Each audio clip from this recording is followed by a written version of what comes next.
Friends, ఇప్పుడే అందిన వార్త. సీఎస్ శాంతికుమారి కీలక నిర్ణయం. మరో శుభవార్త సీఎం అంటూ లేటెస్ట్ అప్డేట్ అయితే రావడం జరిగిందండి. సో ఆ వివరాలు ఏంటనేది వీడియోలో తెలుసుకుందామండి. వీడియోని చివరి వరకు చూడండి, కంప్లీట్ ఇన్ఫర్మేషన్ అయితే అర్థమవుతుందండి. వీడియో ఇంకెవరైనా సరే మన ఛానల్ సబ్స్క్రైబ్ చేయకుండా వస్తున్నట్లయితే వెంటనే మన ఛానల్ సబ్స్క్రైబ్ చేసుకోండి. ప్రభుత్వం నుంచి వచ్చే లేటెస్ట్ అప్డేట్స్ అన్ని కూడా తాజాగా మీ ఫోన్ నోటిఫికేషన్ రూపంలో అందించడం జరుగుతుందండి.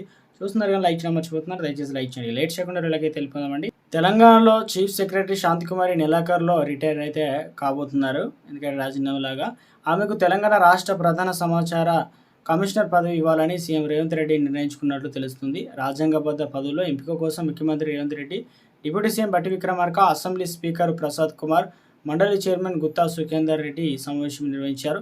సమావేశానికి ప్రతిపక్ష నాయకుడు కేసీఆర్ను ఆహ్వానించారు, కానీ ఆయన రాలేదు. సమాచార హక్కుతో పాటు లోకయుక్త, ఉప లోకయుక్త అనేటువంటి హ్యూమన్ రైట్స్ కమిషన్ చైర్మన్ సభ్యుల ఎంపికపైన చర్చించారు.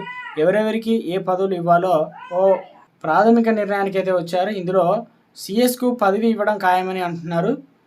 సోమేష్ కుమార్ క్యాడర్ ఏపీ కావడంతో కోర్టు ఆదేశాలతో ఆయనకు ఏపీకి పోవాల్సి రావడంతో కేసీఆర్ 023 అనగా జనవరి 11వ ప్రభుత్వ ప్రధాన కార్యదర్శి శాంతికుమార్ అయితే నియమించారు. ప్రభుత్వం మారిన తర్వాత కూడా రేవంత్ ఆమెను కొనసాగించారు. తదుపరి చీఫ్ సెక్రటరీగా రామకృష్ణారావు అయితే పేరు వినిపిస్తుంది. ఆయన కూడా కేసీఆర్ సన్నిహిత అధికార పేరు అయితే ఉంది.